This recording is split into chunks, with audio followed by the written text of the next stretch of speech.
In the heart of Anambra's thick green forest lay Umuaka, a village blessed by the gods with fertile land, clear streams, and a people whose laughter often roared like the sound of pounding mortars at sunset. The palm trees swayed gently in the harmattan breeze, and the red earth bore the footprints of generations who had tilled it with care. Life here was simple, ruled by the moon, the seasons, and the age-old customs of the ancestors. At the heart of this quiet village lived a woman everyone called Mama Nwanyoma, the mother of the beautiful girl. Her real name had long been forgotten, for even the elders could not remember a time before she settled among them. She was a widow, or so she claimed, with no living kin except her daughter, Adogo, a timid but graceful young woman whose eyes never seemed to meet anyone's for too long. Mama Nwanyoma was known for her kindness. She was the first to visit the sick, carrying calabashes of pepper soup and herbs. When a family's barn burned down, she would bring baskets of yam from her own harvest. If a child wandered too close to the river, she was the one who fetched him before the water spirits could pull him in. Her voice was soft, her laughter light, and she never quarreled, at least, not in the open. The villagers loved her. Children ran errands for her without asking for payment, and the women often stopped by her mud house to sit under the udala tree and talk. Even the men respected her, for her advice was always calm and wise. They called her the Smiling Calabash, a nickname meant to honor her sweet disposition, for her face always seemed lit with an unshakable smile. It was often said that she knew too much about people's futures. She would warn a man not to travel on a certain day, and sure enough, that same day a cart would overturn on the road. She would tell a young woman to marry quickly, and within months the girl's suitor would suddenly become wealthy. The people called it wisdom, no one dared to call it strange. Every market day, she sat by her stall selling palm oil and medicinal herbs. But if one looked closely, one might notice that the oil gleamed a shade deeper than usual, and the herbs, though freshly cut, never seemed to wilt. Some whispered that she bought them from faraway places, others claimed the forest gave them to her freely. Whatever the truth, she prospered quietly, and no one begrudged her blessings. Yet, in the deep of the night, when the moon was hidden and the crickets sang loudest, a lone figure could sometimes be seen slipping into the forest beyond the stream, her white wrapper catching the starlight. Most thought it was a hunter or perhaps a spirit wandering, but the truth was far darker, one that Umuaka had not yet imagined. Her house stood at the edge of the village, where the path narrowed and the forest began. The compound was modest, 2 mud huts with a thatched roof, a small yam barn, and a kitchen that smelled constantly of herbs. People came there not only for medicine but also for advice. If a marriage was failing, she knew what words to say.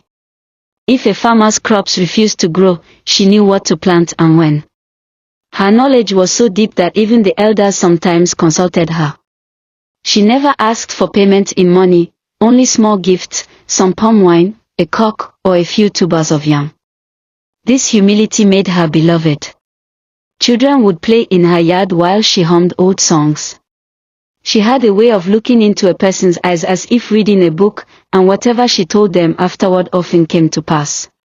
What the villagers did not know was that her kindness was never free.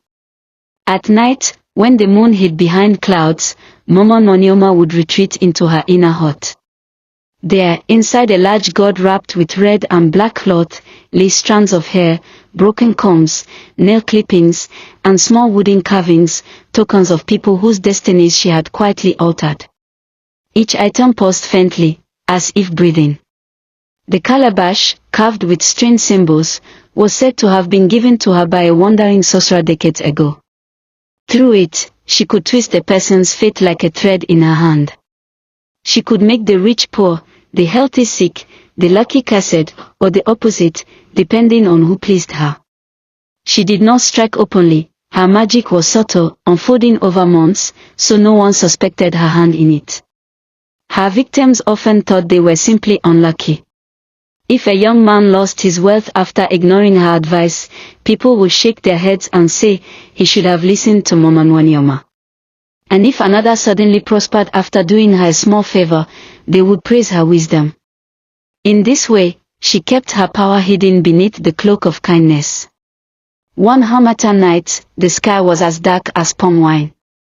The village slept, but Mama Nwanyoma moved silently, a white cloth tied around her head, a small bag of charms hanging from her shoulder.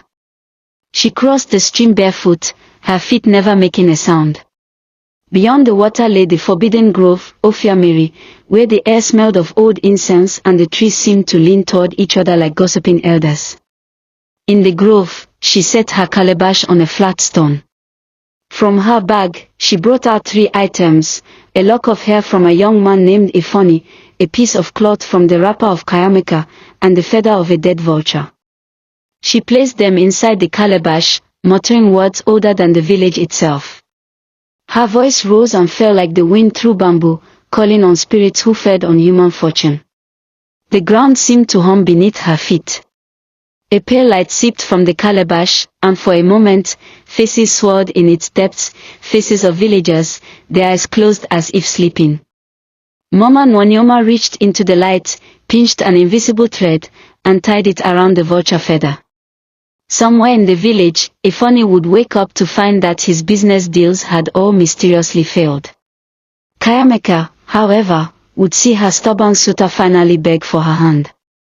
To Mama Nwanyoma, this was balance, one fate stolen to enrich another. When she finished, she buried the feather under the roots of a twisted iroko tree, whispering to the earth to seal the curse. Then she lifted her calabash, its light fading, and returned to her hut. By dawn, she was again the smiling woman who gave herbs to the sick. But that night, a pair of eyes had been watching from the shadows, a young hunter named Obayagu who had lost his way. He saw her vanish into the forest and return with the calabash. He did not understand what he had seen, but he felt the weight of something dangerous pressing on his chest. The weeks that followed were uneasy in Umuaka. Strange things began to happen, though no one connected them at first. A wealthy trader who had promised to sponsor a group of young men to Onitsha suddenly fell ill and sold his goods at a loss. A newly wedded couple quarreled so bitterly that the bride returned to her father's house within 3 weeks.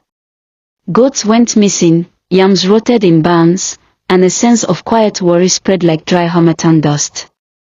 Ifoni, the young man whose hair had found its way into Mama Nwanyoma's calabash, was particularly unlucky. Every business opportunity he chased slipped away at the last moment. His partners suddenly withdrew, citing strange reasons. Even his betrothed's family began to doubt his ability to provide a stable home. The once smiling young man walked the village with sunken eyes. Mama Nwanyoma's kindness did not falter. She brought him herbal mixtures for strength and spoke soft words of encouragement. She was the first to console the trader, the first to visit the quarreling couple, the first to offer goats to replace those lost. Her goodness seemed to shine brighter in the shadow of these misfortunes, and people praised her even more. Yet Obayagu could not forget what he had seen. At first, he thought it best to keep quiet. What if he had been mistaken? What if it was none of his business? But each new misfortune made the memory of her moonlit ritual burn hotter in his mind. One evening, he visited his old grandmother, Mama Ifinanya, known in her youth as a skilled diviner. He described what he had seen in the forest.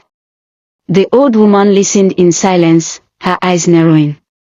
When he finished, she sighed and said, "My son, you have looked into the shadow where a smiling face hides.